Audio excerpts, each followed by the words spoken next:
Ladies and gentlemen, welcome back to Awthentik and The Beard. This is the Parlay, the best television show not on television. I hope everybody enjoyed their Thanksgiving, got to hang out with some family, watch some football, eat some turkey. I have hidden some turkey legs throughout the office here today, so if I get up and celebrate at any point in time and eat turkey legs before the show is even over, don't be mad, just be happy, and you can only laugh if you are a Washington Commanders fan at this point. But without further ado, let me bring in the man, the myth, the legend. I'm sure he has a fully loaded something to shoot at everybody who might have picked against the Cowboys or, you know, just being a Washington fan. Who knows? But, ladies and gentlemen, the one and the only, Mr. Awthentik. I only got shots for you, bro. Shout out to the fam. As much. I was just hoping maybe somebody would catch a stray here or there, but possibly, right? We could, spread out the bullets a little bit. Maybe a couple shotgun shells here, but nah, man. Tough loss for your Washington Commanders there on Thursday, man. Yeah. I tried to, give you a little alley-oop, warn you about how bad things could get. It got worse than I even thought it could get, man. I spotted y'all an extra 7, and y'all didn't get to that 17. Y'all got 10 points on the day. It was like I was on the edge of my seat for a little while, and I talked about it Thursday morning. I said, listen, the one thing is Dallas could just like out of nowhere just koosh, and it was just like a waterfall of scoring, and it was crazy. But all in all, it was an interesting day of football on Thursday, and then Friday. Obviously, we had some pretty large point differentials, but there was some good plays. How'd that work out for your Commanders? Did you guys cover?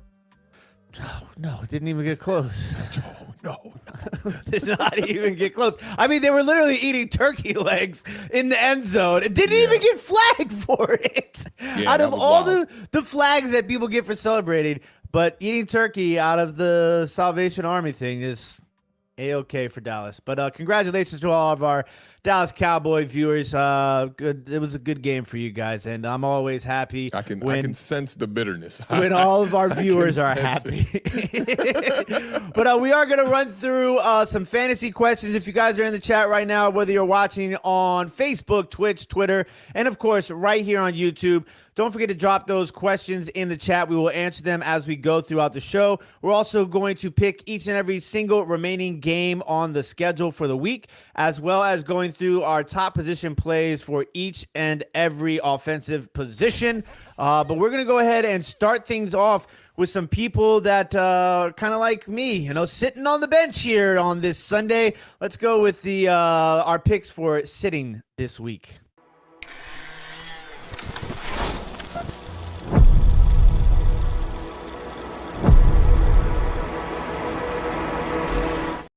All right, Mr. Awthentik, who are you going to be sitting on the bench this week, sir?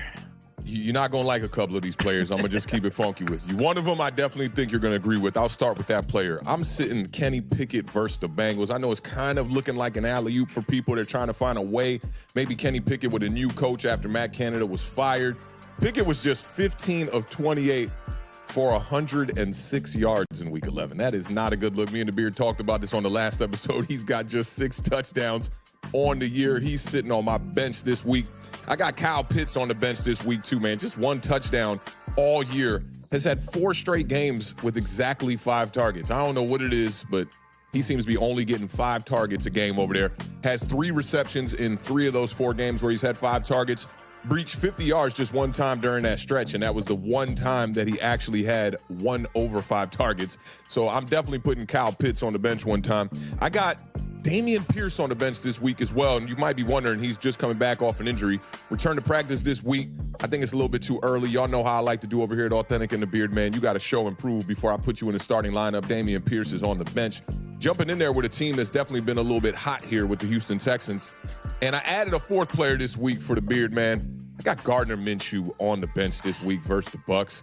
Y'all know what it is, man. Most turnover-worthy plays in the entire NFL. In the entire NFL. Low upside is one of the main reasons why. He's had 2 games with 2 passing touchdowns. Every other game this year has been 1 touchdown or less.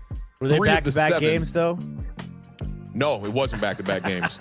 3 of the 7, he's in those 1 touchdown games, he's had no touchdowns. So definitely not balling out there for Gardner Minshew, but somehow still finding a way to keep the Colts afloat. But I got Gardner Minshew on my bench to round out my sleeper section this week.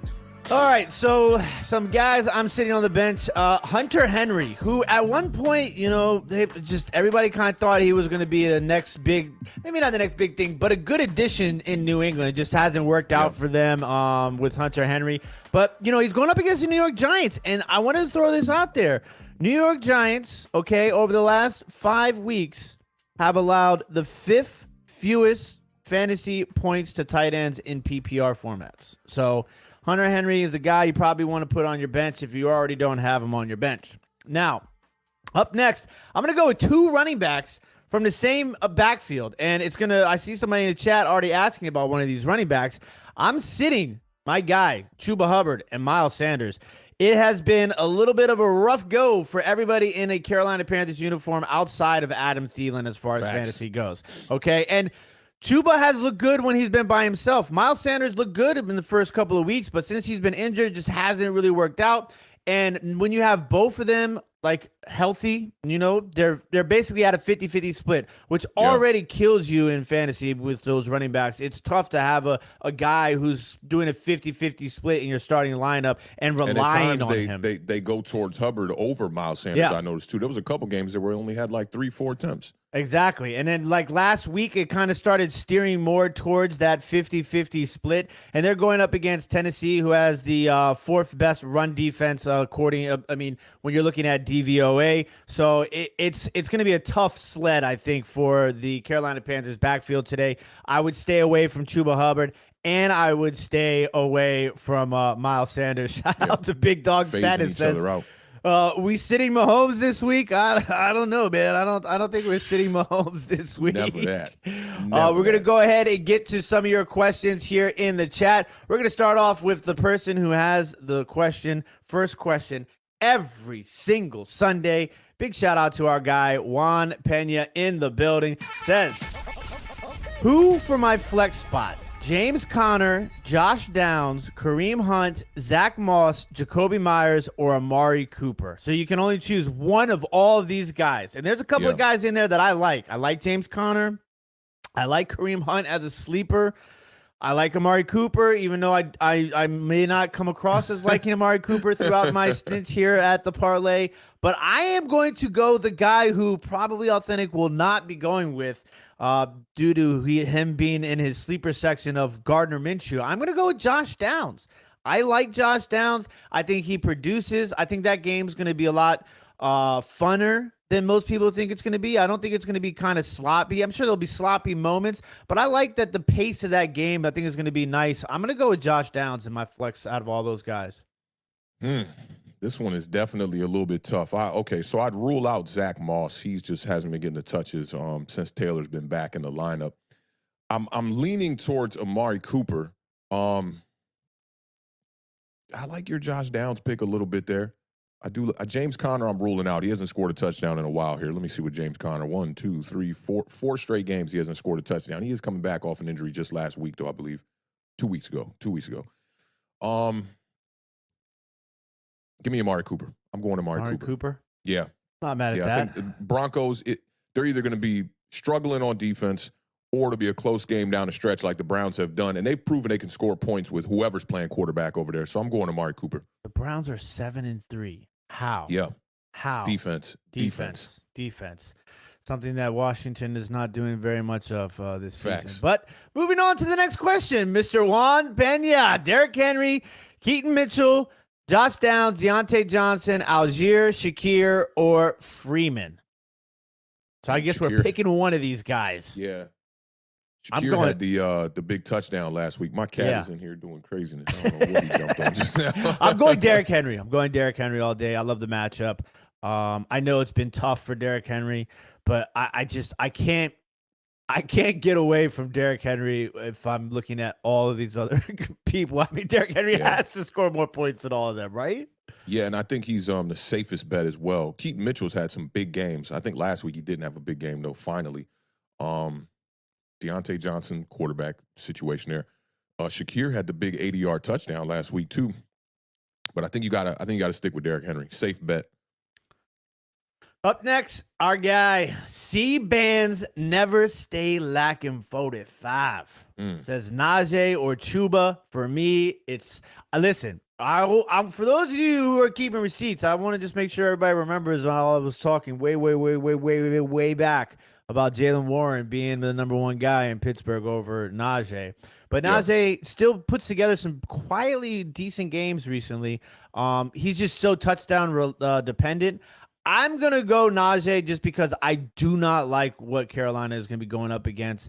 I think Najee can – you're basically relying on either one of these guys to get a touchdown. And I think Najee gets a touchdown before Chuba does. I mean, Carolina is one of the worst scoring teams in the National Football League. So I'm going to go with Najee here. Yeah, I'm going with Najee too. I know you said Warren was going to be the lead back, but he's still not the lead back yet. He's still got 40 less attempts than Najee Harris does. And he don't got more yards either. So I'm still sticking to my story here. Najee Harris is still the number one running back. What's really weird about Najee Harris, right, is like every year his productivity goes up, right? But it's so minuscule, it's almost unnoticeable. And sometimes it looks like he's actually declining. But it's weird that he's getting better, but like the more and more he plays, the more and more he goes into the doghouse. It's really like unfathomable. But Najee was one of the better backs as a rookie. I forgot. I was spewing off some stats the other day talking about the talent in Pittsburgh. Najee Harris was a first-round pick too, man. They've spent a bunch of draft capital over there on weapons that have just not panned out. But I'm definitely going Najee Harris this week. Chuba Hubbard, inconsistent, and, you know, the Beard broke down some of the things over there about sharing, phasing each other out in the backfield and whatnot. So give me Najee Harris. This next one is interesting. You look at it and you read it and you're like, oh, that's easy, right? But it's kind of interesting. Gus Edwards or DeAndre Swift? Listen, the Gus bus has been multiple touchdowns. I want to say in 3 straight games. Is it 3 straight? I got Gus in my starting lineup. Every week he surprises me. I'm like, damn, 17 from Gus? Let's go. Yeah. So it's kind of interesting, but I think that Baltimore game is going to be a little bit more pass heavy than the recent weeks of Baltimore. And as much as I love Gus Edwards and what he's been able to do, and he's been pretty consistently in this last, let's say, 3 to 5 week stretch, it's tough for me to get away from DeAndre Swift. DeAndre Swift can catch the ball. DeAndre Swift can run the ball. He can break you for a big play. He can score touchdowns. I know that when they get down to that goal line, you're going to see a little bit more of a different sort of approach than necessarily giving the ball to DeAndre Swift. But in a big game like today, I think I'm going to lean towards DeAndre Swift. But it's a lot more difficult than it may appear on paper to make this decision. Yeah, I'm with you. I would love to know who the other running backs are because DeAndre Swift and Gus Edwards in the lineup would make sense. I think DeAndre Swift has the potential for the bigger game. Like, just like you said, I mean, he can catch the ball out of the backfield, but damn, Gus Edwards, sometimes like he'll have like 40 or 50 yards with 2 touchdowns and a couple of receptions. So it's really tough. I think if I had both of these guys on my roster, I do have Gus. I would probably lean towards DeAndre Swift. The Buffalo Bills rushing defense is about middle of the league. I think they're allowing like just over 100 yards a game on the ground. So I would expect DeAndre Swift to be able to get the touches today. And I'm picking Philly in that game. So late in the game, I think they'll rely on DeAndre Swift too. So give me DeAndre Swift. Up next, James Jones, a.k.a. Lil TNT, says this Lamar is tough. versus Chargers, Stroud versus Jags. I think both these guys have a great week. I'm going to go with Lamar because Lamar on the ground is just you're going to get points there no matter what, right? But now that he's going up against one of the worst, pass defenses in the National Football League, you're going to get Lamar throwing the rock too. I think Lamar is a slam dunk this week. Yeah, I mean they're the worst passing defense in the NFL right now. The Chargers, that is, and that's kind of unacceptable with Brandon Staley, a defensive mind, as the head coach. He's going to be out of here by the end of the season for sure. They've underperformed, and it seems every week on defense the Chargers are allowing at least 20 points a game. I think they were averaging 25 or 26 points allowed per game. Man, Stroud been playing some ball. I had a decision to make on my team because I got Justin Fields, who came back in the lineup last week, and I got Stroud as the starter. But I also have DJ Moore with the stack. It's been tough, man. I think, I was telling the Beard this off air before we came on, like running backs, wide receivers, there's been outside of like Tyreek Hill and A.J. Brown, there's been a lot of inconsistency from a lot of these positions, from running back, wide receiver, even tight ends. But quarterback has been pretty consistent this year. You know, the top dogs have been putting up big numbers. I think Stroud might be the safer play. I really do. He is coming off that 3-interception game, though, but he did end up putting over 24 points in my league. I think I'm going to lean towards Stroud in this one. I mean, I understand the running capabilities with Lamar, but he did just lose Mark Andrews. I think that Chargers defense is going to try to key in and spy Lamar all game. Might make it a little bit tough on him. Up next is going to be Simon C. Start 2, Kamara, Bijan, and Tank Dell. Listen, I know I'm going to get a lot of hate for this. I'm not picking Bijan out of these 3. I'm going Tank Dell and Kamara. For me, Kamara is like 5 catches out of the backfield automatically, it feels like, at least. And I think that he's their best player by far offensively. Ooh. And I just, no Chris Olave. Fantasy wise, okay, we'll go fantasy wise. Let me rephrase that. And Tank Dell is on fire. Bijan, I just don't know. I don't trust that Atlanta offense. I love Bijan as a player, and I think eventually he'll be, it'll be better once they move on from Arthur Smith and they find a quarterback, because as much as I love Desmond Ridder, I don't think he's going to pan out there. So I'm going to go Tank Dell and Kamara. You love Desmond Ridder? I've been a Desmond Ridder fan ever since I saw him play against Notre Dame at Cincinnati. There's something about him that I like. It just hasn't translated consistently in the NFL yet. That dude is no good. Thanks for reminding me. That dude is no good. Kamara is coming off a big week as far as the receptions go. He had 7 targets, 7 receptions last week, but he really hasn't done much on the ground. Bijan's coming off a big game against the Cardinals. What was that, right before the bye, I believe? Yeah, because they had a bye last week. 22 for 95 and a touch. I got to go Bijan. Tank Dell's been on fire. Tank Dell might top the charts as far as wide receivers go this week. So I'm going to go Tank Dell and Bijan Robinson. Sounds good. All right, we got some more questions in the chat. We're going to get to those after we get to our sleeper section. Right now, we're going to give you guys our top sleepers for Week 12 in the National Football League Fantasy Football.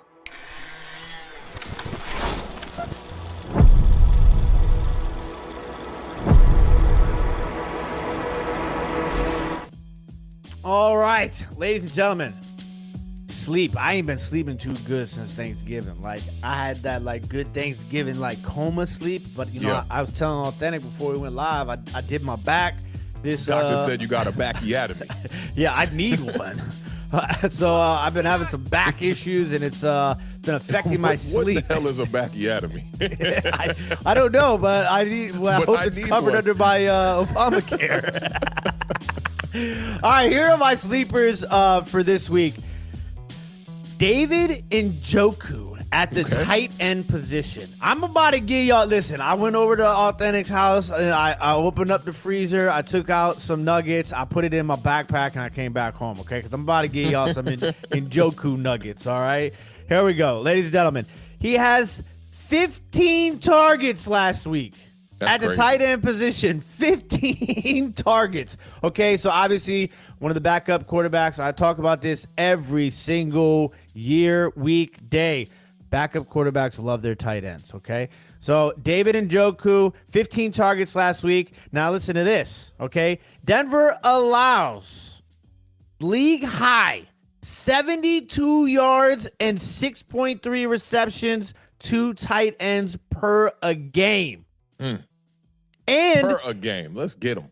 And the last 7 straight games, the opposing tight end has had at least 5 catches.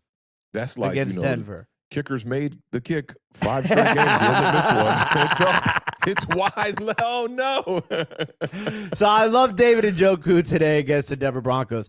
Then I'm going to go with the guy who, he's not a sure-handed fella all the time, but Justin Watson.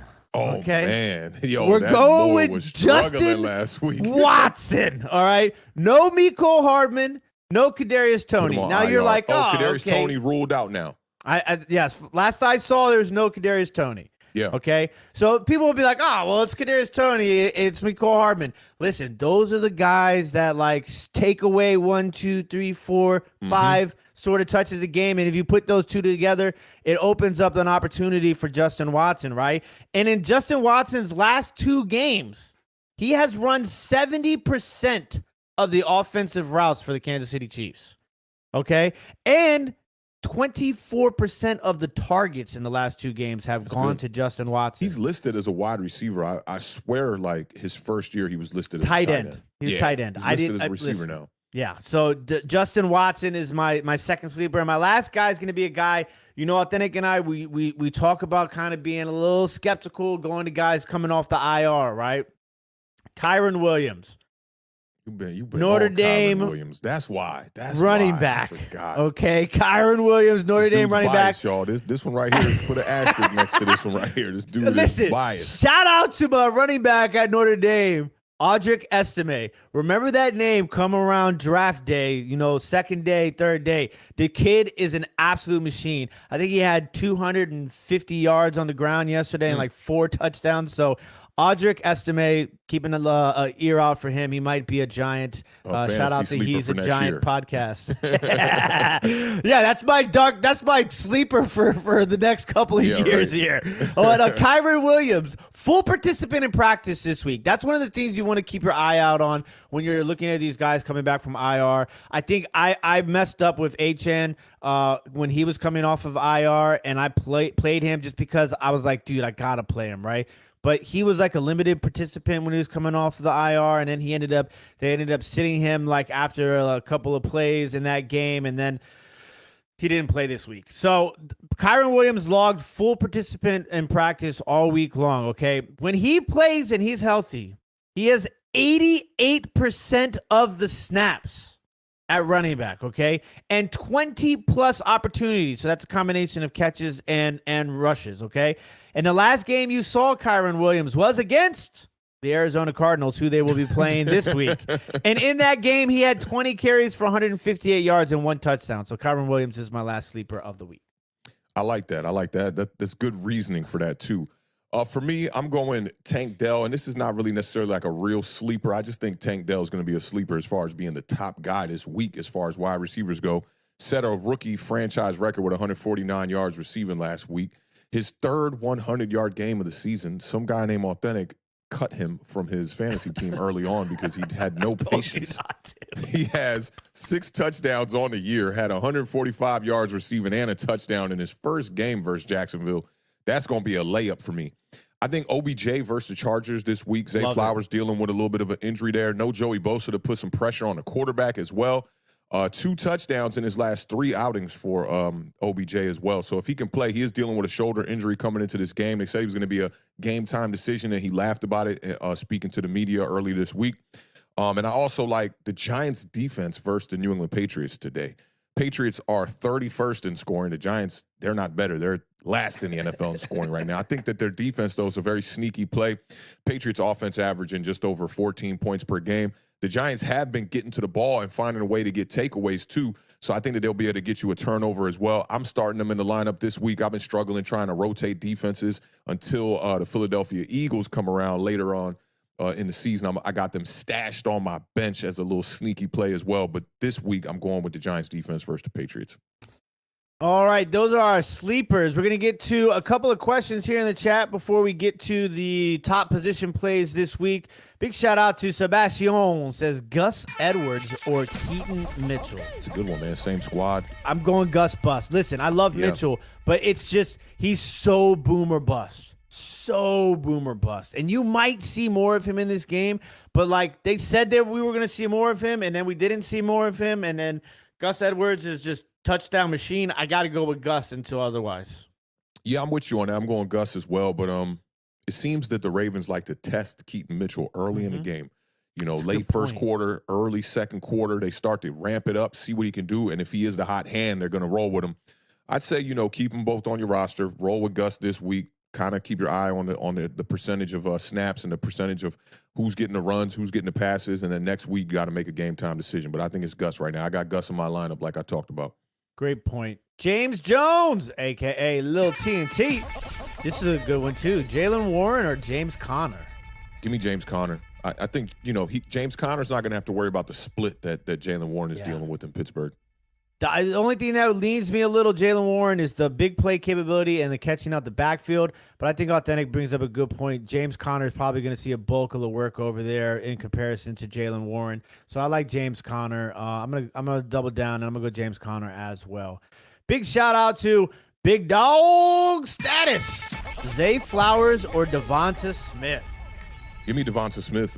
Zay Flowers coming into this week with that injury, man. He says he's ready to go on whatnot. Was not a full participant all week. Devonta Smith, man, this is a big matchup, and they're going to be focused on A.J. Brown. Devonta Smith had a great game last week, man. He ramped it up in the second half. I'm going Devonta Smith here. Listen, you know that we're a Zay play zone over here, but I think Devonta Smith has a huge game today. I really like A.J. Brown, and I'm going to talk a little bit about A.J. Brown, but I don't know. This feels like to me like a Devonta Smith game. I think that both of them can have a game, and I'm going to put my money more so on A.J. Brown, but I would not be shocked if Devonta Smith has a big game today. So I think I'm going to go with Devonta Smith, but I'm not taking anything away from Zay because I do like Zay's matchup. I think Zay produces, but I think Devonta has a bigger game than Zay today. Up next, Ray W. Puka or Addison? Cooper Kupp says I think that Cooper Kupp's a good to go today play, which takes away a little bit from Puka. Addison has just been on fire lately, on fire. So I love me some Addison. I'm gonna go Addison over Puka as much as I do love Puka too. I think Addison is a big play. What's going on with the quarterback situation with the Rams? Is it Matthew Stafford? Yeah, I believe Stafford. Stafford's good to go. Jordan Addison, last couple of weeks. Let me see. Three straight weeks, no touchdown. See, I'm worried about the quarterback position. I know Josh Dobbs is over there, salvaging what's left of the Minnesota Vikings. But 3 for 44 versus the Broncos, 4 for 69 versus the Saints, 5 for 52 versus the Falcons. Give me Puka. I'm going Puka. No touchdowns in that stretch. He's got a reception over 20 yards in 2 out of those 3 games. So that's kind of taking up about a third to half of his stats in 2 of the 3 games for Addison. Let me cross-reference, right? You got to cross-reference your work a little bit, right? Let's see what Puka did the last couple of games. 5 for 70 and a touchdown versus the Seahawks. 3 for 32, 3 for 43. See, that goes to show you what happens when Cooper Kupp is in the lineup. And he had 8 receptions for 154 yards versus the Steelers on October 22nd. Give me Puka in this matchup still. I think they're both kind of hitting a little bit of somewhat of a cold streak here. But I just trust the quarterback more with the Rams to be able to get the ball to Puka than I do with the Minnesota Vikings to get the ball to Addison. So give me Puka. Up next, Ray W. says Kyren or Pacheco. I'm going Pacheco. As much as I love myself some Kyren, I am going to agree with Pacheco. I think Pacheco is due also for a big game this Do you remember who the Raiders played last week? Didn't they have a bye week last week? Or did they have a bye? Or did they? I think they either had a bye week or they lost because I think it was their first loss of Antonio Pierce. Because it's been like embedded Dolphins? in my mind. I think they played the Dolphins. Yeah, they lost to the Dolphins by 7. So they've been fighting, man. That's a good team, and that I'm worried about that defense kind of giving Patrick Mahomes and that offense some problems because the way they came out against us and put up 30 on us and shut us out to 6 points, man. I was like really impressed by that defense. Max Crosby dealing with an injury though, right? I think Max Crosby is dealing with an injury. Yeah.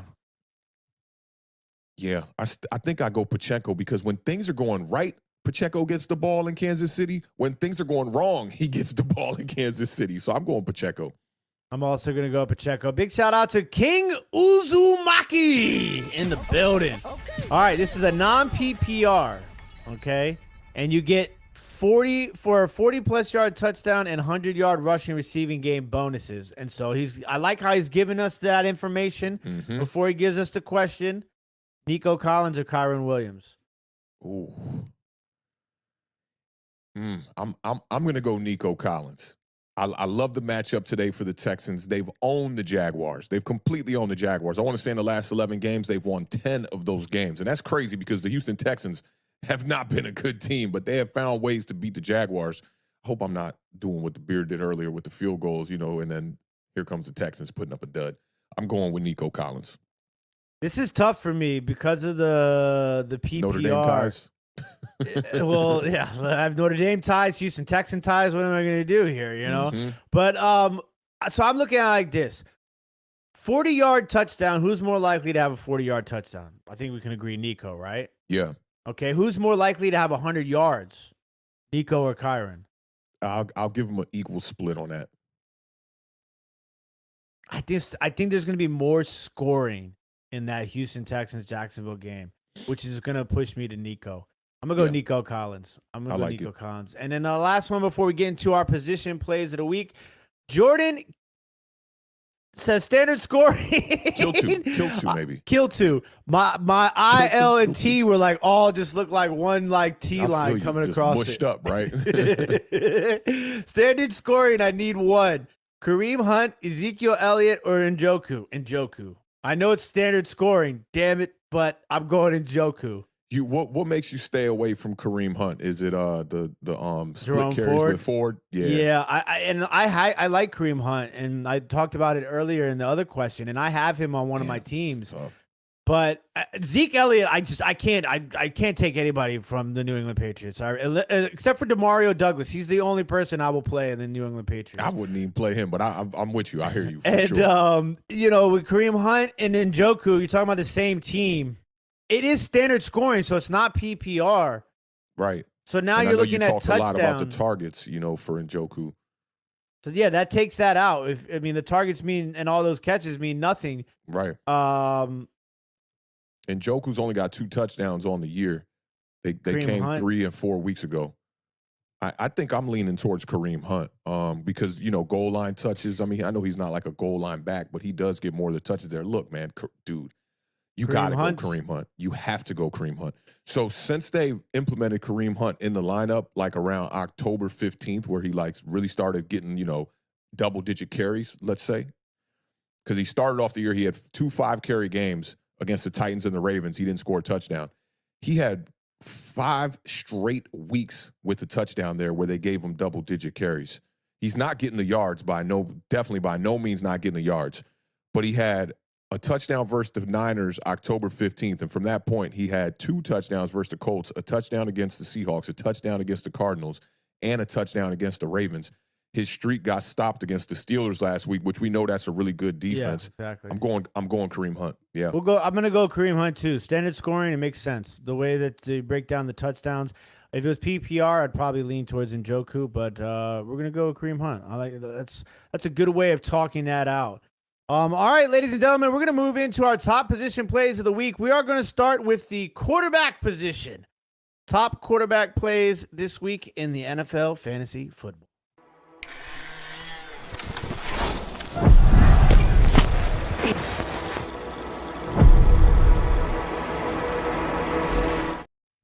All right, Awthentik, who's slinging the rock the best this week? All right, before I get off into the quarterbacks real quick, we were talking about Darius Slayton a little bit a while ago here. Paul Schwartz says that Darius Slayton is listed as doubtful for today. And it looks like no Dexter Lawrence for the Giants. No Dexter Lawrence that's either. I think I saw my defensive call. Margie also saying that Darius Slayton will be active today, sources say. He was listed as doubtful with a neck injury, but improved over the last day. So we're going to keep our eyes peeled on Darius Slayton. Paul Schwartz just put that out just now. Interesting. Let me I want to look at our inactives as well. Is Dexter Lawrence actually inactive already? Let me see. Yeah, Dexter Lawrence, Evan Neal, Boogie Basham, and Jashawn Corbin are all inactive for the New York Giants. Damn, that really ruins my defensive play for this week. That's our best defensive player. As far as quarterbacks, man, I'm going Lamar Jackson at the Chargers. Chargers pass defense, dead last in the NFL, almost allowing 300 yards per game. Chargers are 31st in average pass attempts allowed per game, too. They're allowing teams to throw the ball 38.9 times a game right now, and they tend to keep games close. I think that's going to yield well for Lamar Jackson. Chargers are in a must-win spot right here. I think they're going to put up a good fight. Lamar should feast. Second, I got C.J. Stroud versus Jacksonville Jaguars. Last meeting, Texans beat the Jaguars 37-17. That was in week 3. Jags have the 29th ranked pass defense in the league. They're allowing 254.4 yards per game through the air. C.J. Stroud is second in the NFL right now in passing yards, 2,962. Second rookie in NFL history to have 3 straight games with 300 yards passing. He threw for 280 and 2 touchdowns in that win in week 3, and Houston has beat the Jaguars 10 out of the last 11 meetings. And third, I got my boy, the Beards guy, Dak Prescott, Mr. Spike Don't Care himself, 22 of 32 for 331 yards and 4 touchdowns. This man got 23 touchdowns, 6 interceptions, and you know we cannot forget the rushing touchdowns. Dak Prescott has 2 touchdowns on the ground. That's 25 and 6 in his last 5 games, 17 touchdowns to just 2 interceptions. He's second in the NFL in QBR right now with a QBR rating of 75.4 and has at least 3 passing touchdowns in 4 of his last 5 games. Ladies and gentlemen, Dak Prescott to round out the quarterback section for your boy Awthentik. If he can do anything remotely close to what he's doing these last few weeks against the sort of competition that they're going to face in the next couple of weeks, I think he might be your favorite for MVP. Yeah, man. He's playing great football. Yeah, he is playing great football. It's kind of crazy. All right, I'm not going to talk about Dak Prescott, but I will. He said it's kind of crazy. You know that? He's like, in his mind, he said, that mother... Damn you, Dak Prescott. How dare you? I'm not going to talk about Dak, but I will talk about a couple of quarterbacks that you talked about. And Lamar Jackson, you know, we talked about the Chargers. They allow the most yards per game, 291.6. Lamar's last 2 games, 223, 264. Dare I say we might see a 300-yard passing game from Lamar Jackson today. That is a possibility. My knee just did something that I hope. Boy, you getting old, man. You got to get to working out or something, bro. Like, you getting old over there, man. That cracked in a really weird way. Okay, up next, I'm also going to talk about C.J. Stroud. He's averaging 30 fantasy points in his last 3 games, okay? You talked about Jacksonville's pass defense. Let's talk about their pass defense and the touchdowns they've allowed. 6th most passing touchdowns allowed in the National Football League this year. So I love C.J. Stroud as well. And I'm going to double down on that game. I'm going to go with T-Law. He's coming off of his best game of the year. He put up 32.2 fantasy points last week. The Texans allowed the 8th most passing yards per game. And I think this game might actually be a little bit of a shootout. So I like Trevor Lawrence and C.J. Stroud from that game. We're going to get to a couple of quick questions before we talk about running backs. Before you get to a question real quick, I just want to ask you something. Okay. When is the last time you think, because you remember that stat was going around about the New York Giants quarterback situation where we hadn't had a 300-yard passer with 2 touchdowns since 2019? When's the last time you think Lamar Jackson threw for 300 yards and had at least 2 touchdowns? Probably say sometime last year, I'd imagine, right? 5 weeks ago. 5 weeks throw ago. that out there. 5 weeks ago against the Detroit Lions. Oh, that was a monster game. I forgot about that game. He probably had 250 yards in the first half in that game. Yeah, he was cooking. Because they were up early, like 28-0 or something like that, I think. Yep. So that was definitely an interesting one. Big shout out to my guy, Ray Dub. Making me feel better. And my knees been popping all morning. Yo, y'all got to get some calisthenics in, man. Y'all got to get some stretch. Y'all wake up and stretch, man. You know what I'm saying?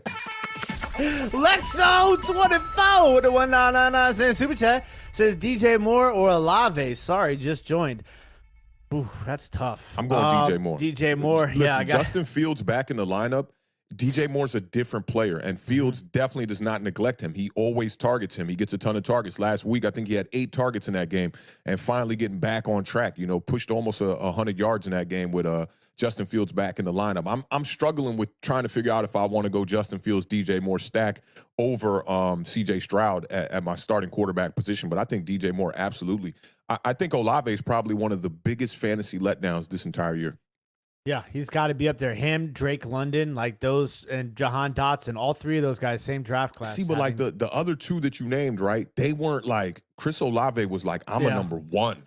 True. I'm a guy, right? And like Drake London was showing you some flashes here and there. Jahan Dotson was, showing you that he could be a 1B in a way, but like Olave was that guy. I thought him and Garrett Wilson were like the two younger wide receivers who were like, these guys are wide receiver ones here, and just kind of falling flat. And I know a lot of that has to do with the new quarterback situation and then the injuries as well. Big shout out to Connor Farley. Kyron, Bijan, Cup, Ridley. Pick 3. Give me Kyron, Cup, and Ridley. Yeah, you staying away from Bijan, but I'm not doing that. I'm going Bijan, Cup. Ridley ain't been that great for real. Now, he had a big game last week, but yeah, but outside of that, he's been inconsistent all year long. Very true. I think you got to go with the hot hand. He had a good game last week, so I'm going Bijan, Cooper Kupp, and Calvin Ridley. No Kyron. They no Kyron, but they going up against the Texans who get them problems. I don't know about Ridley. Bijan and Cooper Kupp, absolutely, but Ridley and Kyron, I'm like, yeah, flip a coin on them two. Flip a coin. All right. Speaking of flips, let's talk about the top running back plays for this week. I was waiting on football. it. Flip it into the end zone.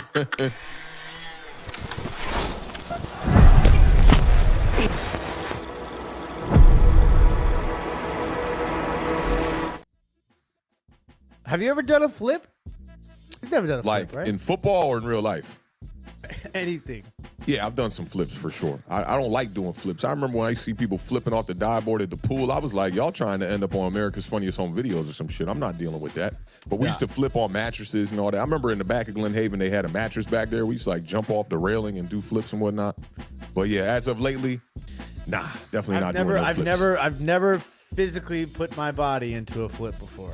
Well, I mean, you're not the most athletic guy. But listen, I am athletic. I'm just not. You like that. You're more like you're more like a Mark McGwire kind of athletic. It's like you're not really that athletic, but you might be able to hit some home runs. I'll give you that. mean, I could play multiple sports. It doesn't make you really athletic. You like Daniel Jones makes you look like, you're extremely not athletic. That you not even sneaky athletic. I think I could beat Daniel Jones in a race. Hell no. And the fam is still waiting for you to run that 40-yard dash. We'll save that for another I'm fast show. I'm athletic this.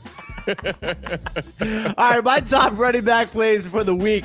I'm going to go with Derrick Henry. I feel like we haven't talked about Derrick Henry but maybe 1 or 2 times all year long. The Tennessee Titans are like 3-7 or something like that. I love the matchup for Derrick Henry. Going up against Carolina, they allow the 9th most rushing yards in the National Football League. They have also allowed the 2nd most rushing touchdowns in the entire NFL. So I'm expecting a big game for Derrick Henry. I'm also going to go with Isaac Pacheco, okay? Well, I like a good Pacheco game, okay? 75% of the carries over the last month have gone to Isaac Pacheco. No Tony, no Hardman. Las Vegas allows the 6th most rushing yards per game. I mean, he did name wide receivers, man. I mean, he's a running back. Who's a running back? Pacheco. Yeah, we're talking about running backs. I know, but then you named some wide receivers. That's why I had to stop you. Oh, because listen, no Hardman, no Tony. We're talking about, giving some more touches to Pacheco. Yeah, what's up with McKinnon? What's up with Clyde Edwards-Helaire, these guys, I don't know, man. I don't know. He could be a running back somewhere, but not in Kansas City, apparently. And Pacheco does average 14 fantasy points whenever the Kansas City Chiefs are at least 7-point favorites. I believe they are 9.5-point favorites in this game. And then the last guy I'm going with is, every once in a while, I got to give you guys I haven't ate a breakfast pick, okay?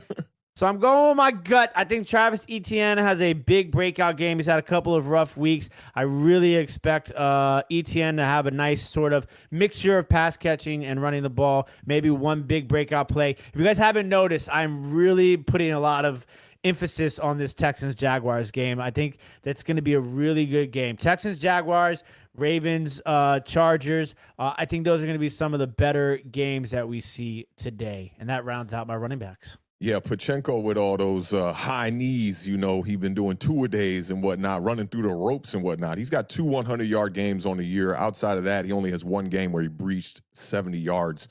They give him a ton of carries over there. That's for damn sure. They use him, I feel like, as a create a rhythm type of running back for the quarterback. They just want to show you, hey, we run the ball. Get your linebackers to step up and then try to throw the ball behind that gap there. For me, I got Derrick Henry as well. You know, going up against that Panthers defense, you talked about it, man. 9th worst, 24th ranked in the NFL. They're allowing 129.4 yards per game on the ground. So, I mean, Derrick Henry has had a slow year. It's been a interesting split with him as well. Like sometimes he's getting 70, 80% of the carries. Other times he's getting 40% of the carries. I think with Derrick Henry, you just got to get him the volume, you know, and I think the Titans don't want to necessarily die on that identity. So they've been trying to mix it up, get some more creative kind of plays from the running back position. But I like Henry this week. If Henry don't get 100 yards this week, it's time to start thinking about moving him from this section into our sit-em section, I'd say. Secondly, I got to go Saquon Barkley versus the Patriots because the Giants really have nothing else. I mean, I think that they're going to come out in this game. They're probably going to try to show you a lot of pass like they've done in the past couple of weeks with Tommy DeVito at quarterback. But ultimately, it'll boil down to Saquon Barkley having to win this game for the New York Giants. I see him getting into the end zone at least once. He got in the end zone last week against the Commanders twice. They were both in the receiving game, so you do have that option of Saquon Barkley being a part of the pass attack as well. So I was kind of sleeping on Saquon. Talking with some homies, I was saying, man, maybe it's time to, you know, stash Saquon away because teams know that we're going to be running the rock. But I feel like Brian Dable and Mike Kafka the last couple of weeks have figured out ways to disguise what they're trying to do with Saquon. Quick little question before we get into the wide receivers section. Jordan, kill two, says, I need two. Jordan, I need kill two. Half PPR, Ridley, Stevenson, Rice, Warren, Hunt. I'm going to go Hunt and Rice. This is tough. This I'm is going to go Hunt definitely and tough.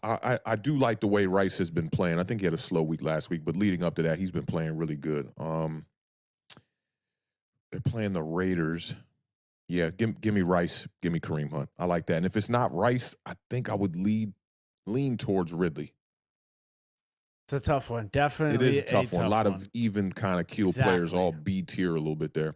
But that like Stevenson, Warren, Hunt, like pretty much all the same. Ridley, Yeah. I guess you could put a little bit above Rice, but you talked about the inconsistencies, so it's an interesting conversation. I think I got Rice above Ridley, but Ridley with the big game last week makes you reconsider.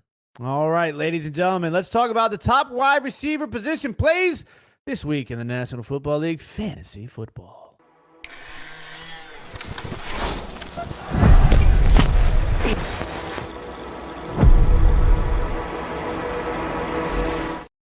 All right, Awthentik. Who you got in the top three, but man? These names don't change that much, man. Number one guy is going to be A.J. Brown, man. Going up against the Buffalo Bills, he had one reception last week for 8 yards. You remember the last time I said A.J. Brown is going to come into this game angry? You remember that? Yeah. That was against the Miami Dolphins. Yeah. He had 10 receptions for 137 yards and 1 touchdown that week. So I think A.J. Brown's going to darken the visor up a little bit this week and come into this game a little bit angry. And I think in return, that's going to actually make Stephon Diggs play a better game going up against him. It's time to get out of this slump, man. Stephon Diggs had 4 straight games with double-digit targets from week 5 to week 8. He has not scored a touchdown in 2 weeks. A.J. Brown will force him to step up his game and try to show out. And third, but definitely not least on this list is my guy, and I need a huge game from him because I'm down by 30 points, man. DJ Moore. Yeah, I mean, he's already played a couple more players than me. He's got 4 players. I've only played 2 players. But I need DJ Moore to go off in this game. He's definitely a different player with Justin Fields on the field. He's coming off a 7-reception game with 9 targets for 96 yards and a touchdown versus Detroit. 3 out of his 5 performances with Justin Fields were over 100 yards. 9 of the 23 targets last week went to DJ Moore, so he damn near got half the passes. So I'm definitely banking on DJ Moore to go crazy in this game versus the Vikings defense, who has been improved with Brian Flores there as a defensive coordinator, but has still been a little bit inconsistent throughout the year. I also like A.J. Brown for all the reasons that Awthentik said. I literally, down by my notes, it just says A.J. Brown, big game. It's going to be interesting because I talked about the Devonta Smith role earlier, and this might be a game. It's going to remind me. We talked about this on Thursday. Is this going to be like the Philadelphia-Kansas City game, or is this going to be more like a 35-30 sort of shootout game? And I think that there's a possibility that this is the week that we see a 1A, 1B game from that wide receiving core. Oh, yeah. And they showed you that before that game against the Chiefs. you can't forget that game was in horrible weather. Exactly. And I think now that they're going to get back to some decent weather, that's really going to help both of them. Look, book this. Both of them going to get over 80 yards in this game. I like it. I like it a lot. Outside of A.J. Brown, I got a couple of oddballs. One guy who I've put in my top 3 a couple of times, and he has come through for me. I'm going to go with Tank Dell. Okay, Tank Dell, last 3 games, 35 targets in his last 3 games. Also, in those last 3 games, on those 35 targets, he has 20 catches, 319 yards, and 4 touchdowns. I love this game today. I really hope it performs the way that I'm hyping it up because I've been talking about it all show long. Up next, Michael Pittman. Okay. Oh, God. Michael Pittman is low-key having a very consistently good year. Okay. I will Venmo you $20 if Michael Pittman ends up in the top 3 of the wide receivers this week. We're talking fantasy points, right? Yes, fantasy points, straight up. All right. So I will Venmo you $20. It is on record right now. Michael Pittman with Gardner Minshew. I hope this can be a clip we can chop up, kind of like the anytime interception from your boy Sam Howell. That was messed up, man. That was messed up. I did not sign off on that with the graphics I department. told you, I'm like, this was not going to age well. It's like 6 receptions, 70 yards for CeeDee Lamb? Nope. Nope. All right. Last 3 games. Not against bad teams. Last 3 games, Michael Pittman has had 33 targets, okay? Tampa Bay is tied for the 6th most touchdowns passing allowed, okay? Michael Pittman Jr. has had double-digit fantasy points every single game this entire season except for 1 game, okay? Tampa Bay also allows the 2nd most passing yards per game. Okay, so Michael Pittman Jr. Double-digit stat was good. That's why I said consistently good. Double digits, man. Come on. Double-digit fantasy points every single game except for 1 game. There's not a lot of guys out there that can say they've done that. Yeah. I don't know the exact number, but I'm gonna. So those are my top 3 wide receiver plays on the week. I think I got some agreements here. Look at that. Hey, listen, I'll mess around and Venmo Base Boy $20 too if Michael Pittman Jr. is in the top 3. Dude has had 1 100-yard game all year long. How many touchdowns does Michael Pittman have? Let's see these 3 Bro, he's Jahan Dotson. That's what he is. He's Jahan Dotson. But he's got 3 touchdowns on a year. How many catches does he have on a year, though? He's got 66 receptions. That's not bad. Yardage not bad. But who else we throwing the ball to in Indianapolis? Joshua Downs, but he's been hurt, and who else we throwing the ball to in Indianapolis?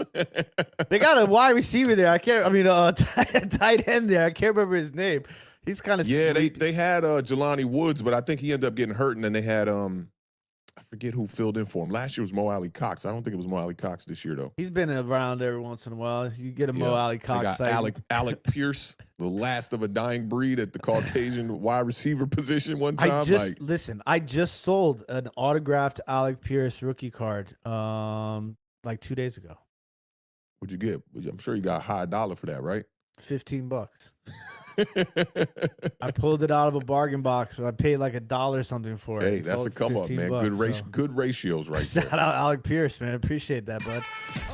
All right, ladies and gentlemen, it is time for rapid fire, ladies and gentlemen. And we are going to pick every single remaining game on the slate. I think there's only like 10 games left. So it's going to be a nice chill Sunday until we get to the afternoon. You got a big game. Like there was some games, played and whatnot, but like when, graphics department was cooking up the graphics, like, damn, it's still a lot of games left.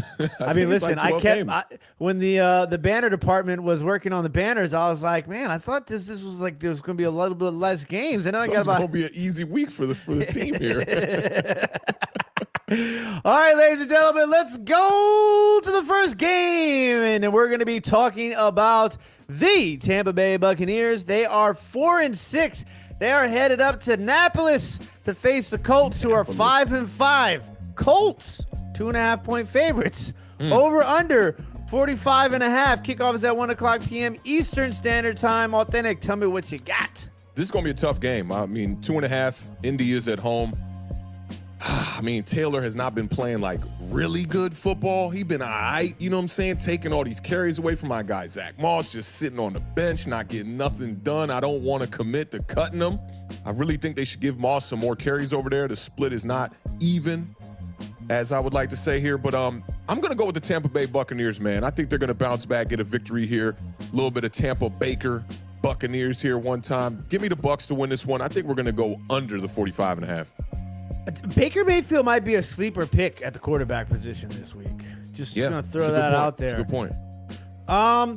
This was one of the tougher games for me this week. I'm gonna take the Colts. I think I'm gonna take the Colts. I think the Colts win by 1 point. I'm staying away from that 2.5. I'll take the Colts to win. I'm gonna take the over 45.5. I think this game kind of gets a little crazy. So I like the Colts to win, Tampa Bay to cover, and give me the over. Up next, this is gonna be an interesting game. Yeah. The Pittsburgh Steelers are 6-4. They are 2.5 point favorites in Cincinnati, who is 5-5. The over under in this game, 36.5 points. Listen, there's a guy who is an offensive lineman for the Cincinnati Bengals who was the starting offensive lineman for the backup quarterback for the Bengals, who's now the starter, when they played in high school. And now they're on the same team playing for each other again. That's a good story. That's a kind of crazy, right? But yeah, I don't know how. Like, you think automatically, like, you can't pick Cincinnati, right? Jake Browning, I think that is the guy's name, is playing quarterback for the Bengals. Yeah. But I mean, Kenny Pickett. But the Steelers, they find a way to win in Cincinnati. Does Cincinnati find a way to win without Joe Burrow? I don't know. I think I'm going to go with the Pittsburgh. I'd stay away from this game unless I have to choose it, which I have to here as part of my job on the parlay. I'm going to pick the Pittsburgh Steelers to win this game. They probably win by 1 point. I'll take the Steelers to win, Bengals to cover, and give me the under 36.5. Yeah. I'm right there with you. I don't think the Bengals are going to cover, though. The Steelers' defense gives starting quarterbacks fits, right? It's just their offense can't score points. They struggle from the quarterback position, and they have weapons over there. I got to go Pittsburgh Steelers. I trust Mike Tomlin, which is wild because they're going to – how in the hell do the Pittsburgh Steelers have 6 wins on the year already? And now they get this one, they'll move to 7-4. Hovering around the top of this division is really fantastic because – offensively, that team is pathetic. And they fired their offensive coordinator, so it'll be interesting to see what happens now. Yeah. I got to go with the Pittsburgh Steelers here. I'll take the under. Give me the Steelers like three field goals and a touchdown to 2 field goals for the Bengals. That's how I'm looking at it. It's going to be an ugly game. Speaking of ugly games, the Carolina Panthers, they're 1-9. They're headed to Nashville to get some hot chicken and face the Tennessee Titans, who are 3-7. The Titans are 3.5 point favorites. The over-under in this game, you guessed it, 36.5. Kickoff is at 1:00 p.m. Eastern Standard Time. Awthentik, tell me what you got. I will be rooting for the Carolina Panthers in this game, for damn sure, okay? I think that they have a chance to win this one. Tennessee has been underperforming all year long. I'm going to go out on a limb and give the Carolina Panthers a win. Yeah, screw it. I'm going Panthers outright. Give me the Panthers. I'm taking the under 36.5. I think they sneak out with a victory here by like 3 points. I'm going to take the Tennessee Titans to win. I'll take Carolina to cover. Tennessee wins by field goal. Give me the under 36.5. And Derrick Henry rushes for 200 yards. 1-9 is crazy. 200 yards is ludicrous. That is wild, yo. What? Up next, my favorite game. God damn. I was going to say something else, and then I was like, screw 160, it. I'd have been like, all right, 200. 200 sounds good. All right, my favorite game, I think, especially during the 1:00 game when we were talking about Carolina and Tennessee, Pittsburgh and Cincinnati.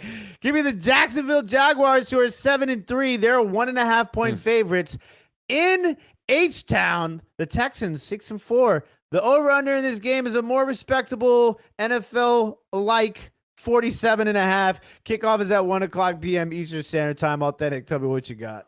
I'm going all Texans. I've committed to C.J. Stroud this week at the quarterback position. I think this one's going to be semi-high scoring. I'm expecting at least 30 from the Texans. Whether the Jaguars offense shows up this week or not, we will see. Give me the over 47.5, and I'm going to go ahead and take the Texans in this one. I can't believe Jacksonville's favored against them, man. This is at home. Come on, man. Give me the Texans outright. Listen, these are two of my favorite teams. Okay, I've been waiting for. Do you know how long we've been doing Authentic and the Beard? And I've been waiting for a day where Jacksonville and Houston were both over 500. It's been a long time, you know. So I'm excited to watch these teams play. I think there's a lot of young talent on both sides of the ball on both of these teams. I think it's going to be a really good game. I wanted to pick Houston. I really did at home. But I'm going to go out on a limb. I think Jacksonville capitalizes off their performance last week. I'm going to take Jacksonville Jaguars to win this game. I'm going to take the over 47.5. I feel like you were more of a Texans fan when Davis Mills was the quarterback. Never. Now that they're like getting good, your fandom has shifted towards other poor teams like the Colts. Gardner Minshew and the Colts. I just like bad, Joe right? No wonder. I mean, it's Bengals. the Washington Commanders fan in me. It is. It really is. I'm attracted to bad football, apparently. All right. Up next, the New Orleans Saints. They're 5-5. They're 2-point favorites. They're headed down to Atlanta, who face the Falcons, who are 4-6. I mean, this is just ugly football teams all over the place. The over-under in this game is 41.5. Kickoff, 1 o'clock p.m. Eastern Standard Time. I don't even know what to tell you about this game. I guess, I mean, these are two pretty good defenses. I'm surprised that over-under is as high as it is at 41.5. Yeah. I'm going to take the Saints to win, and I'm going to take the under 41.5. Saints cover the 2-2. I think Saints probably win by like a field goal or something like that. Yeah, I'm right there with you. And I think if Jameis Winston plays quarterback, the Saints got better odds to win this game as well. Man, there are a lot of games here of teams who do not have winning records. You know what's interesting about this week, too? A lot of, like, in-division rivalries. Yeah. You know, I noticed that, like, starting with the Commanders and the Cowboys, but, like, Chiefs, Raiders, and then, you know, some other rivalries out there like Bears, Vikings, Jacksonville, Ravens, Houston, Saints, Jacksonville, Falcons. Rams, Cardinals. There's definitely a good amount of them, so it's going to be an interesting week for sure. Up next, speaking of teams who don't have winning records, the New England Patriots, who are 2-8, they have gone up to 4-point favorites now. They are headed to New York to face the Giants, who are 3-8. And this is not a typo. This is not a misprint. Shout out to Authentic's Twitter typo tweet. That was yeah, bro. I type like bear in my iPhone and it changes it to like barefoot. Like, what, who decided to pick these words, bro? Like, what's going on? Listen, this is not an Iowa Hawkeyes game, but the over-under is 33.5. It's bad. Kickoff is at 1 o'clock p.m. Eastern Standard Time. Authentic.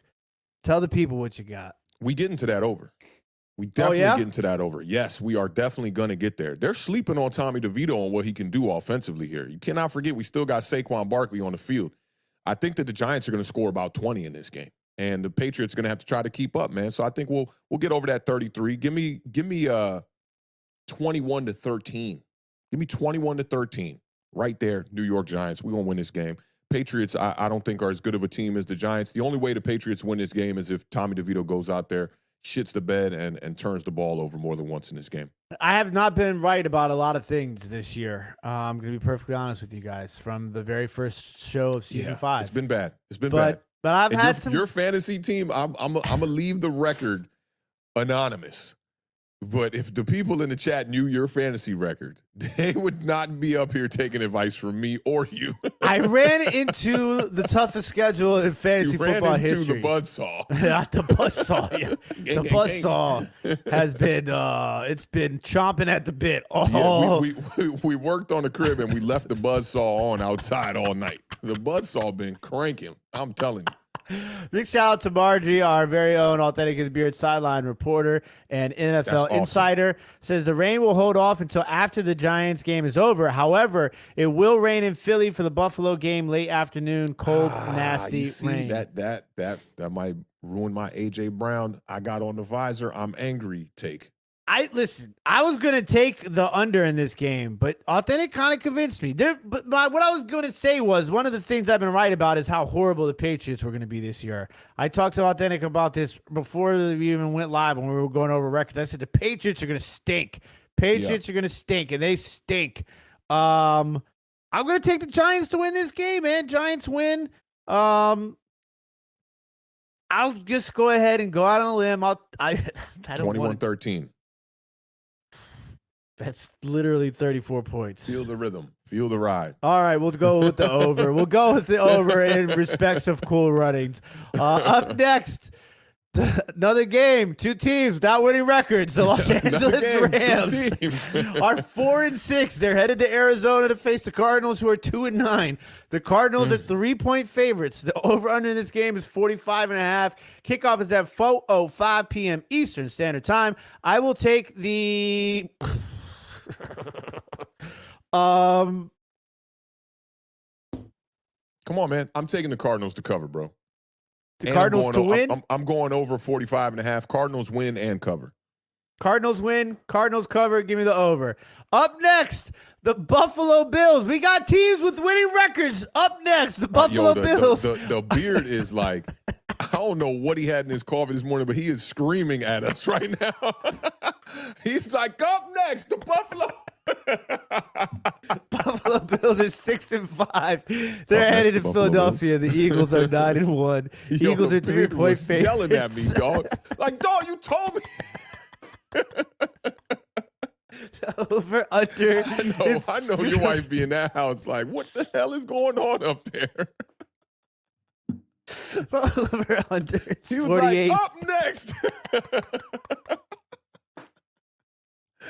Golly, dog. Under's 48.5. Kickoff is at 4:25 p.m. I'm crying right now. Eastern Standard Time.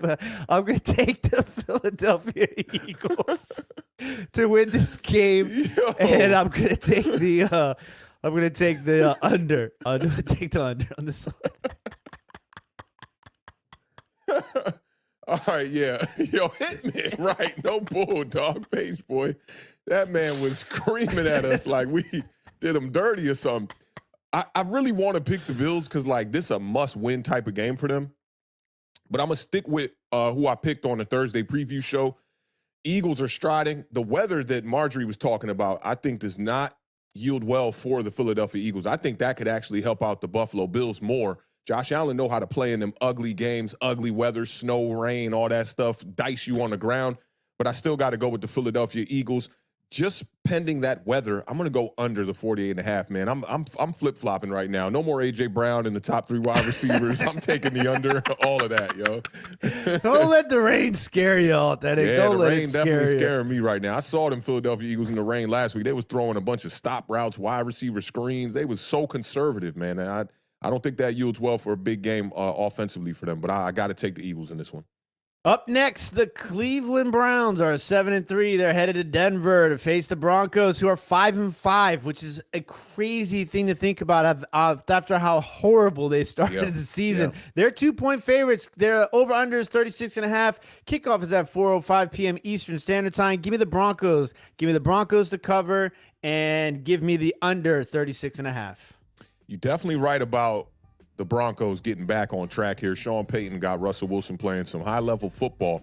It reminds me of a comment that I saw on Cam Newton's podcast. Have you seen Cam Newton's podcast? I've seen clips of it. I've never watched the full episode, though. He got one of the best podcasts out there, bro. Like, the way it's produced, everything about that podcast is super fire.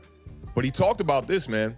He brought up Russell Wilson, and he said, yeah, I know that Broncos country let's ride thing is really corny, but, like, it's working right now. And you know what Cam Newton said that really, I just love that he said it.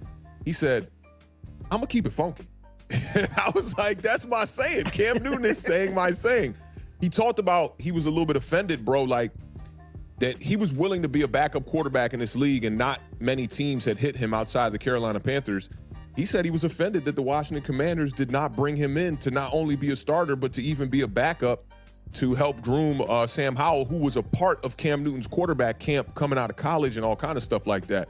And he just said, he was talking with Dan Patrick about it. And Dan Patrick said, the reason why you're not a quarterback in this league, and he pointed to Cam speaking in third person. He was like, those are the kind of things that organizations don't really want to deal with. So they know that bringing in a guy like Cam Newton, you got to deal with the personality and the fan base clamoring for you to be the starter when the starter is struggling. So he said that's why. But I absolutely think Cam Newton could be a starter in this league. But the Broncos have been playing really good football. The Browns, man, that defense has been on fire. 7-3 right now. Don't matter who's playing quarterback. I'm taking the Browns in this one in a close game. I'm going to go like 33-31 in favor of the Browns. Oh, a lot of points there. Up Yes, sir. next, the Kansas City Chiefs. They are 7-3. They are 9.5-point favorites. They're headed to Las Vegas to face the Raiders, who are 5-6. Over/under is 43.5. Kickoff is at 4:25 p.m. Eastern Standard Time. If Max Crosby plays, I think the Raiders cover. But I do think the Chiefs win, and I will take the over 43.5. Yeah, I'm going to go over 43.5. Chiefs get the dub. They'll cover that 9. You got Aiden O'Connell at quarterback, man. The Chiefs, y'all need to start playing, winter advisory type of football here, getting ready for the playoffs. I got the Chiefs winning this one convincingly. Up next, probably one of the better games of the day is going to be the Baltimore Ravens. They are 8-3. They're 3-point favorites. They're headed to LA to face the Chargers, who are a very disappointing 4-6. Over/under in this game is 48.5. Kickoff is at 8:20 p.m. Eastern Standard Time. Authentic, tell me what you got. Do you think the Chargers are cooked? Is it over? Season done? I don't. They're right there with the Jets, both sitting around 4-6. It's hard for me to think that because they don't have a quarterback issue. Usually for me to say a team is cooked, I have to go to the quarterback being the major issue. They don't have a quarterback issue. I do think they have a tough schedule. They don't know how to win games. That's the problem. And for me, I kind of want to take the Chargers to win this game. If they don't, which is a good possibility they don't, because Baltimore is one of the best teams in the NFL, I think that it's a wrap for them. But they have to win this game, which is kind of why I'm picking the Chargers. I think this is a must-win for them. So while I'm already talking about it, I'll take the Chargers to win this game, and I'm going to take the over 48.5. This is the night game tonight, too, right? Yep. That's Sunday night going to be an football. awesome way to round out the Sunday night games. I think the Ravens are going to win this game, but the Chargers' remaining schedule after that, it does lighten up a little bit. They got the Patriots, the Broncos, the Raiders. That's 3 winnable games. Then they get the Bills, and then they get the Broncos again, and they finish out against the Chiefs again. So I see 1, 2, 3, 4 victories right there. Could get them to 8. I'm going to go ahead and say the Chargers are cooked, and they're going to lose this game to the Ravens today. I think the Ravens are one of the teams that's pushing for a Super Bowl right now. And, they're just their quarterback's playing better than the Chargers quarterback, I feel like. And how you said about not being able to win games, Brandon Staley's just struggling finding ways to close out wins. And I actually want to look at this real quick. We're not pressing too close against the clock. Like, they only have what? Let's see. 2 games where they allowed the opponent to score under 20. You can't win in the NFL like that. Those 2 teams were the Jets and the that's it. Is it just 1? Oh, the Jets and the Raiders. Come on, man. Come on. You got to play better defensively than that if you want to try to see your way into the playoffs. And it's unfortunate. They got one of the best quarterbacks in the whole damn league, man. So I can't take the Chargers here. I can't. It's going to be another big spotlight game. Will it surprise me if they win? Not really. I think they can compete with the Ravens, but I'm going to take the over 48.5. I'm taking the Ravens to win and cover. And the last game, Monday Night Football, the Chicago Bears, they're 3-8. They're headed up to Minnesota. The Vikings are 6-5. They're 3-point favorites. The over/under is 43.5. Kickoff is at 8:15 p.m. Eastern Standard Time. Give me the Vikings. I think they win by 3, so I don't really want to take that -3. And I'm going to take the over 43.5. I'm taking the over 43.5 as well. I'm taking the Bears to win this one convincingly. Listen, I don't guarantee too much stuff on this show. I'm going to guarantee that the Chicago Bears win this game. Vikings defense, not there. They don't got the type of personnel to deal with a quarterback like Justin Fields. So and Justin Fields fighting for his Chicago Bears life. Are you starting Fields over Stroud? That's the question that everybody wants right to know. Now, I got Stroud in the lineup. I should start Fields. I still feel like Stroud going to just have a bigger game. And I hope I'm right. I don't like to do the too much like back and forth, replace the guy, trying to figure things out, doing too much, and then end up making the wrong decision. I'm going to die on this C.J. Stroud decision. I put it out there on Twitter 2 days ago. A lot of people were saying C.J. Stroud as well. I don't want to go against the grain on this one. I understand, and I agree. I think you should go with Stroud. So that's going to round out the rapid fire pick'ems. Ladies and gentlemen, we do have one last question to get to before we send you all on your way to place your bets and to, set those lineups. It's going to be from Jared McDonald, Jerome Ford, Gus Bus, or James Conner at flex. Gus Bus. I want to say Jerome Ford so bad. That Broncos defense has been playing really good though lately. Let's ride the Gus Bus. We're going to give you a unanimous answer. Let's ride the Gus Bus. Primetime game. It's always good to have a guy right there at the end to kind of, put you at ease when you go into Monday night, when you have some action in the Sunday night game. So let's go Gus Bus. I like it. Ladies and gentlemen, that's going to round out another absolutely amazing episode of the Parlay. And I had to wipe tears away multiple times here from laughter. That was crazy. I almost couldn't stop laughing. I had to really compose myself, man, and get right there. That was so wild, bro. But a great episode. We appreciate all the love and all the support to everybody who's watching us across all the platforms. That's Facebook, Twitch, Twitter, and, of course, right here on YouTube. Don't forget, Awthentik will be live on Bleacher Report immediately following the Giants game, correct? Yes, sir. So make sure you guys are following Awthentik on the Bleacher Report. You guys can always find those links on our Twitter accounts as well. But yeah, everybody enjoy their Sunday. Hopefully you guys had a good Thanksgiving. It's going to be an interesting week of commentary here on the Awthentik and The Beard YouTube channel. We still got to do our recap show on Tuesday. Going to have a giant overreaction tomorrow, man. We got Thursday's previews, another Bleacher Report stream on Wednesday. We've been getting to it, man. We definitely appreciate the gang pulling up today, man, and rocking out with us on this Week 12 edition of the Parlay. Y'all know how we end every show. Keep raising that bar. Keep living those dreams because the universe flows in Technicolor and surround sound. Rest in peace to the podcast GOAT, Mr. Combat Jack himself. And that is a wrap. Best of luck to all of y'all today with your fantasy. I am in dire need of a victory. I'm playing the person in seed number 3. I am seed number 4. I'm down by 30 points, 2 players behind. Y'all wish me luck. I'm going to need this victory, man. And best of luck to all of y'all out there, man. I'll catch y'all. Don't forget, pull up on the Bleacher Report stream around I say about 4:30, maybe 5 o'clock is the latest, man, to come show your boy Awthentik some love. Y'all be good, man. Enjoy y'all football. Peace.